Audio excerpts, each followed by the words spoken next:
It started at the backstage brawl, the two-piece and what is it? Two-piece and the soda? No, I think it's the one piece and the biscuit. He hit him twice, so it had to be two.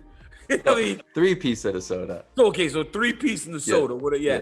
So that was the start of the rivalry, right? Then all the talk back and forth, right? So now we're going on what, 6-7 months? It's like it's been a while, right? What do you mean 6-7 months? It's been a year and a half. Oh, this happened last year? March of 2019. That's when he beat Darren Till. Yes. Oh my goodness! So we're 2 years into this thing. Yes. We're still talking. When's the payoff? That's what I'm saying, man. Pay this thing off, man. Let's pay this thing off and putting these dudes in there to fight, because there's nothing better than when two guys want to fight each other and they hate each other and they're talking and then they get locked into an octagon. I'm ready to see those two dudes get locked into an octagon. No knock on what we got going with Nate and Jorge, but man, I'm ready for the payoff on that whole situation.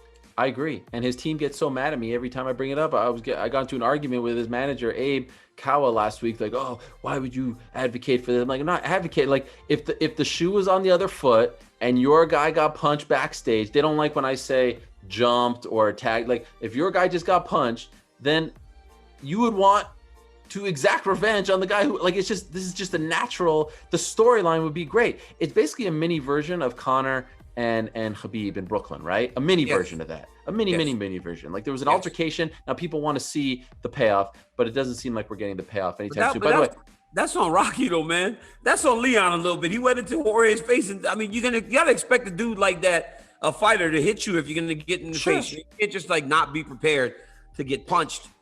So yeah, I mean, I'm ready. I'm, like you said, I'm ready for it. I'm ready for those dudes to fight. All right, well, guess what? And I believe people would get into it. No, I'm saying I would believe people would get into that fight too, as they will get into the fight with Masvidal versus Diaz, because again, it's just a great matchup.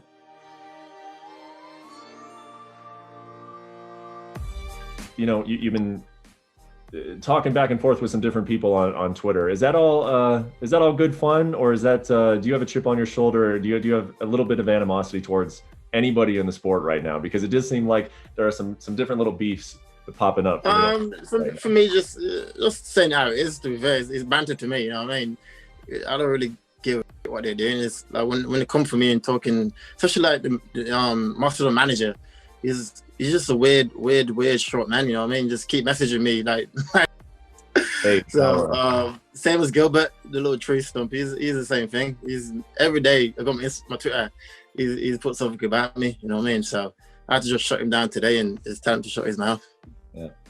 One thing specifically I wanted to ask you about is I'm sure you saw Chael's comments. Chael came out and he was asked about what's next for you, and he said, "Hey, Leon, you've been winning fights, but do something else. Do something interesting." What did you think when you saw Chael say that? I don't really care. I don't really care much what he said, right? I don't know. Like what's interesting? I don't know what it means. Like what? Dress up like wear MAGA hats and like that's not my personality, right? I cannot. Yeah. So I don't know. I keep doing my thing. Keep telling these guys how it is, and I want to become a world champion. I'll go from there. But I just don't. Yeah, here's what it is. What he says. That's him, right? When Charles was in his when Charles fighting, that was his thing. He talked his way into positions, and so yeah, that's it.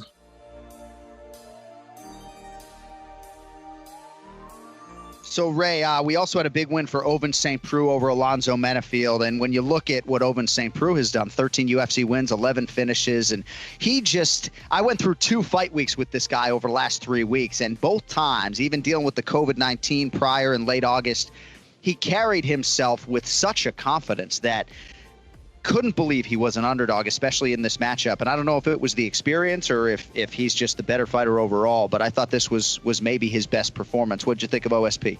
Listen, I'm going this whole night was experience versus inexperience for guys coming up. Even Kelleher versus, when he choked that guy out, that was experience versus inexperience. These are guys that have been around for a long time. Look at the guys OSP has fought. Seriously, look at the competition. That's a big step up for Menafield. It really was. But he made that look easy, kept the range, kept him away with the front kicks, was picking his shots. The guy never really got near him. Total confidence. But I think that confidence comes with experience. And that experience, I think just paid dividends for him. Like, there was, like, you're facing John Jones and then you go down to a fight like that, you're not rattled. And I think even with the Overeem fight, when he was covering up, he's been in there with so many people. You don't think he knows when he's in danger or he's not in danger, and he's just rolling with that stuff. So what you think looks crazy, or some people like he's sitting, no, he knows it. He's just waiting for his opportunity, waiting for the guy to burn out. He's not feeling anything. He doesn't have to get frantic. And that's what experience gives you. And I think we saw that in a bunch of fights. But to both guys, and especially OSP, because he made it look easy. I don't even think he got hit much at all. Right. He just looked like a huge guy in there that was doing whatever he wanted to do, having fun, like you say. He just, he was a gentleman. You said the couple of weeks you were with him, and he I thought he made it look easy. And like you're right, why would they put him as an underdog after all the competition that guy's faced? Right. Is crazy,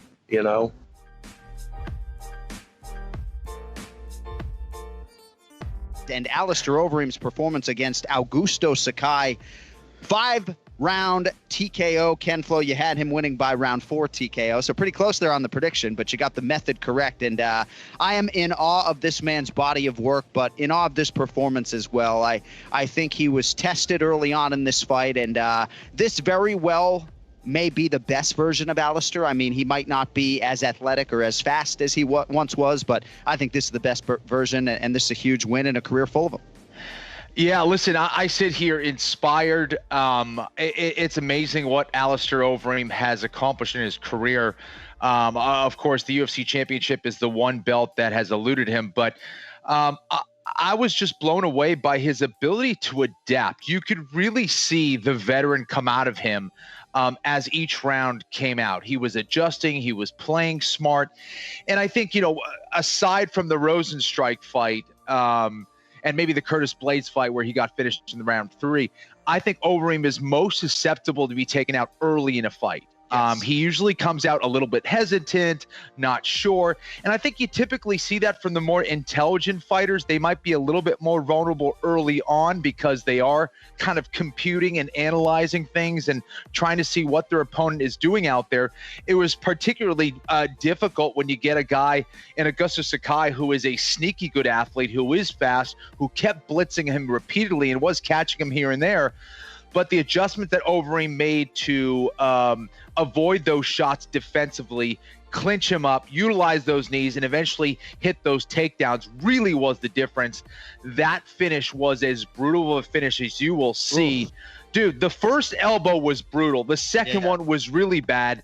The third one would decapitate anyone under 205 pounds. I mean, it would chop your damn head off. The cut was brutal. That elbow was nasty. I mean, Sakai's head hit that canvas so damn hard. Yeah. Overeem is a savage. The fact that he still has that kind of fight and brutality in him at 40 years old after how many years of fighting? Insane. From Japan to the United States. Sorry, I'm just blown away, John. Yeah, you were at Boston College when he was making his pro debut. Crazy. And here he is still going strong. He'll be 41 in May, but he does still have, I think, 3 fights left on his contract, and they're going to be big fights, at least the next one. You're right about Sakai. He is a sneaky good athlete, and I do think his stock goes up in some ways with this performance. Doesn't have a ton of power. I mean, he's got some knockouts, but he has a lot of close fights, a lot of split decision wins, but wasn't able to put Overeem away. I really commend that high guard of Alistair Overeem because he just knows how to cover up. And if you looked at the discrepancy when it came to the numbers, not just the significant strike accuracy of Alistair Overeem, but the striking defense, that was a huge discrepancy between these two athletes. And I think Cody Donovan and this team, Elevation Fight Team, just deserves a lot of credit, to get a guy like Overeem. Granted, he's never had the reputation of being a guy who isn't coachable, but to be able to extract these type of performances out of him at this stage of his career, to me, this is a team effort for sure.